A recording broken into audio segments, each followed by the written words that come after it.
Leadership, এরা জানে leader কেমনে ডেভেলপ করে, লিডার বানাই কেমনে, বুঝতে পেরেছেন? এই কারণে আমার নবী সাল্লাল্লাহু আলাইহি ওয়াসাল্লাম যাওয়ার পরে আবু বকর সিদ্দিক এসে গেছে। কেউ স্বপ্নতেও কল্পনা করে নাই ব্যবসায়ী আবু বকর সিদ্দিক সাদা সিধা মানুষ। মা আমার নবীর পরে যখন খেলাফতে বসেছে আবু বকর আরেকটা, হোয়াট এ লিডারশিপ। ফারুক আজম যখন এসেছেন বিশ্ব বলতেছে পৃথিবীর সবচেয়ে সফল রাষ্ট্রনায়ক, অথচ অসম্ভব রাগী যোদ্ধা ছিলেন। সেই রাগী যোদ্ধাকে আমার নবীর সাথে রেখে রেখে পুরো একটা রাষ্ট্রনায়কে পরিণত করেছেন, লিডার। টিল টুডে মানুষ স্মরণ করে the most successful leader of the world. উসমানে গনি সাদা সিধা ব্যবসায়ী, কিন্তু খেলাফতের মধ্যে বসে মানুষ পাগল হয়ে গেছে। আমার নবী এইভাবে সাহাবায়ে কেরামের ভিতরে লিডারশিপ ডেভেলপ করেছেন। যে কয়েকজন সাহাবী ছিলেন ম্যাক্সিমাম লিডার ছিলেন, যার কারণে যাদেরকে যেখানে পাঠিয়েছে তারা সেখানে পুরো জাতি তৈরি করেছে।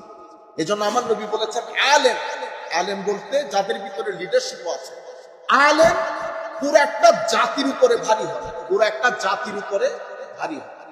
সবচেয়ে বড় জুলম হচ্ছে আমরা কি পরিমাণ খারাপ হয়ে গেছে। আমি যখন চিন্তা করি এই মানুষগুলো আমাদের নেতা, এগুলো যখন তাকাই তো কোরআন শরীফের আয়াত বলতেছি ইন্নাল্লাহ লা ইউগাইয়িরু মা বিকওমিন হাত্তা ইউগাইয়িরু মা বিআনফুসিহিম। তো এই নেতাগুলো পরিবর্তন হবে না যতক্ষণ তুমি পরিবর্তন না হবে।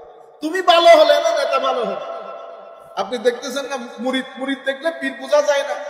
মুরিদ দেখলে আপনারা বলেন না হুজুর মুরিদ, এই তো সকাল সন্ধ্যা গালি দেয়, তো সকাল সন্ধ্যা হায় হায়।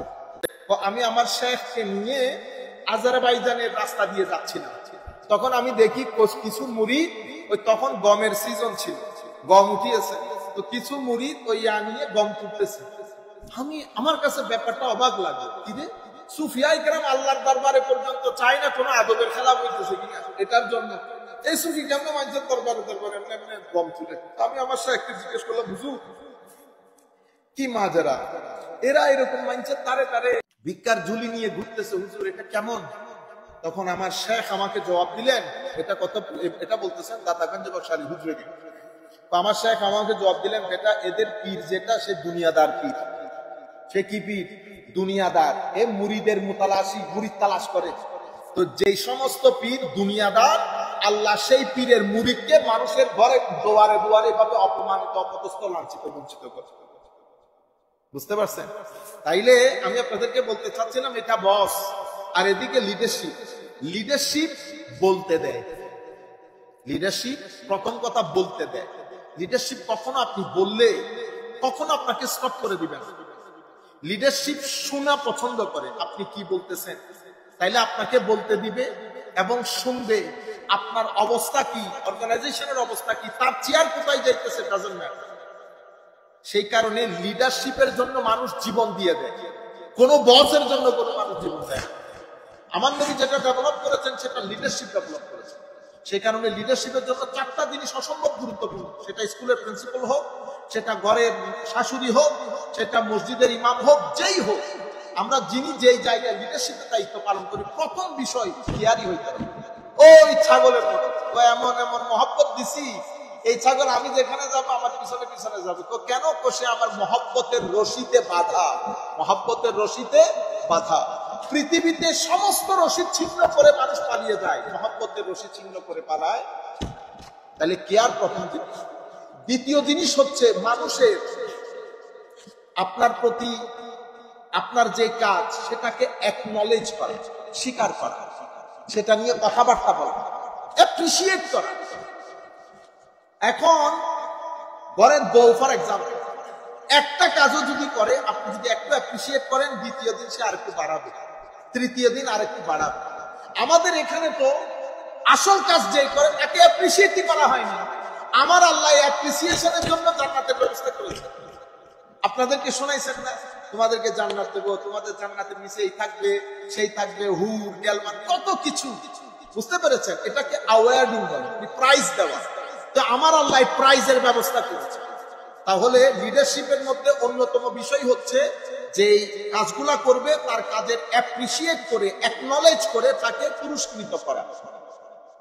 এরপরে অ্যাপ্রিসিয়েট করা। আমার আল্লাহ পবিত্র কোরআনের জায়গায় জায়গায় মুমিনদেরকে অ্যাপ্রিসিয়েট করেছেন। মুমিনিন বলেছেন, মুকিনিন বলেছেন, মুহসিনিন বলেছেন, মুতাতাহিরিন বলেছেন, তাহিরিন বলেছেন, মুখলিসিন বলেছেন, মুখলাসিন বলেছেন, অ্যাপ্রিশিয়েট করেছেন। তাহলে কেয়ার করা, লাভ করা, রেসপেক্ট করা, অ্যাপ্রিশিয়েট করা, অ্যাকনলেজ করা এবং পুরস্কৃত করা, এই কয়েকটা জিনিস যেই ব্যক্তির ভিতরে থাকবে, সে যেখানে থাকুক সে লিডার। সে যদি, তারা 7 জন মিলে গরু কিনতেছে, তো 7 জনে মিলে আমরা 7 পাকার গরু করি না, সে যদি 7 পাকার গরু করে 7 জনের মধ্যে সে লিডার, যার ভিতরে এই কোয়ালিটি গুলা থাকবে।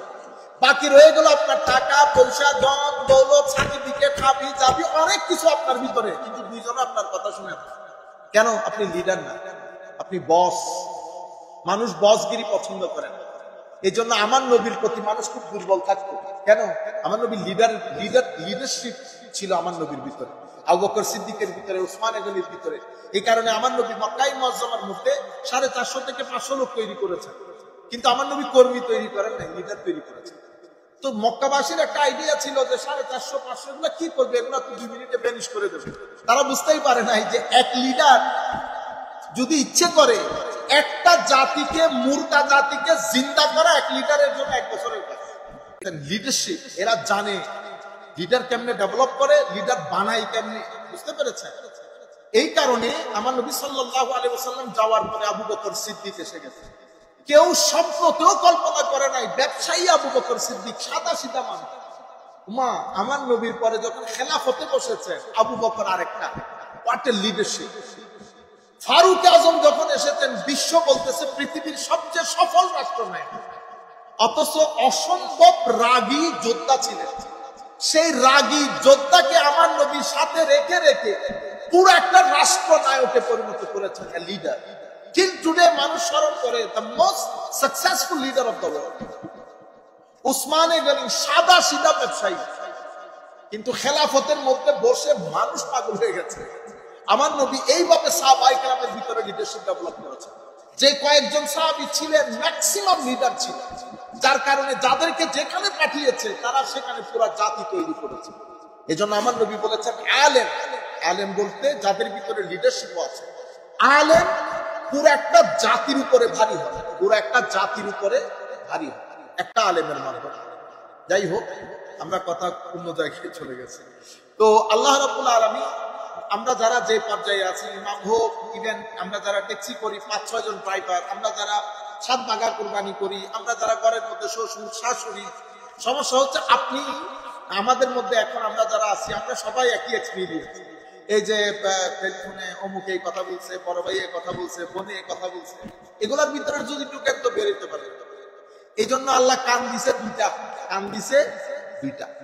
আপনি ম্যাক্সিমাম জিনিস এদিক দিয়ে ঢুকাবেন, এদিক দিয়ে বের করবেন। কিছু কিছু জিনিস এখানে ঢুকাবেন আর কিছু কিছু জিনিস এখানে ঢুকাবেন, যেটা এখানে ঢুকাবেন। সবকিছু যদি এখানে ঢুকান তাহলে তো আপনি ডিপ্রেস হয়ে যাবেন। কোনো দরকার নাই। এগুলো হচ্ছে আপনি জুস বানানোর সময় সবকিছুকে আপনি গ্লাসে নেন, কিছু জিনিস ওয়েস্টেজ হয়ে চলে যায়। সম্পর্কগুলো সামনে নিয়ে যেতে হলে এখানে অনেক কথাবার্তা হবে। আপনি ম্যাক্সিমাম কথাবার্তাগুলোকে ডিসরিগার্ড করেন, কারণ হায়াত খুব সীমিত। আমরা যারা 40 বছরের হয়ে গেছি, আমাদের সূর্য কিন্তু অস্ত যেতে শুরু করেছে। আপনারা দুনিয়ার এই আবল হাবি চাবি এখন আমরা শুনবো না। আমরা এখন আমাদের জিন্দগি পবনমুখী 40 বছর যাদের হয়ে গেছে। সুতরাং আমরা আত্মীয়তার এই সমস্ত নেগেটিভ কথাবার্তাগুলোকে ডিসরিগার্ড করেন, অ্যাভয়েড করেন। আমার নবী আমাদেরকে এটা তালিম দিয়েছে, অ্যাভয়েড করার জন্য তালিম দিয়েছে। নাম্বার 1। নাম্বার 2 হচ্ছে সম্পর্কগুলো যেন আরো গাঢ় হয়। যা যা আপনার পক্ষ থেকে করা সম্ভব আপনি আপনার গুলো কখনো কমতি করবেন না, কারণ অন্য কারো কোনো কিছু সম্পর্কে আমরা আল্লাহ আপনাকে আমাকে জিজ্ঞেস করবেন, আমারটা সম্পর্কে আমাকে জিজ্ঞেস করবেন। আপনারা বুঝতে পেরেছেন? আর সম্পর্কগুলো একসাথে নিয়ে চলতে গেলে অনেক সমস্যা হয়। একটা ফুটবলকে এই গোলকিপার থেকে ওই গোলকিপার নিয়ে যেতে আপনি ইজিলি চলে যেতে পারবেন। কতগুলো মানুষকে প্রাণে সামনে পিছনে পা বাঁধতেছে, হাত তুলতেছে, শেষে গোল হয়। এরপরে আপনি একটা চিল্লানি মারেন, ভুল হয়েছে, এরপরে আপনাকে একটা পুরস্কার দেয়। তো এই পুরস্কারের পেছনে অনেক ধরনের যুক্তি, অনেক পেশেন্স ডিপেন্ড করে। আপনি যদি ধৈর্য ধারণ না করেন তাহলে তো এখানে সকলটা পাল্টা হয়ে যাবে। সুতরাং আমাদের দেশে যেহেতু আমরা বিভিন্ন সম্পর্কে সম্পর্কিত, মায়ের দিক, বাবার দিক, আমাদের এখানে এই সমস্ত কথাবার্তা গুলা বেশি হয়। ঘরের মা বোনদের তো একটু করে এগুলা বলবেন, নসিহত করবেন যে এই সমস্ত কথাবার্তা গুলা আমরা যেগুলা পজিটিভ সেগুলা নিয়ে, নেগেটিভ কথাগুলা বাদ দিয়ে। আর আমরা যদি এগুলাতে থাকি বের হইতে পারবো না। যাদের 40 বছর হয়ে গেছে আমরা একটু কবর চিন্তা করি অনেক বেশি। আল্লাহ রাব্বুল আলামিন আমাদের হামিয়া নাসির হোক।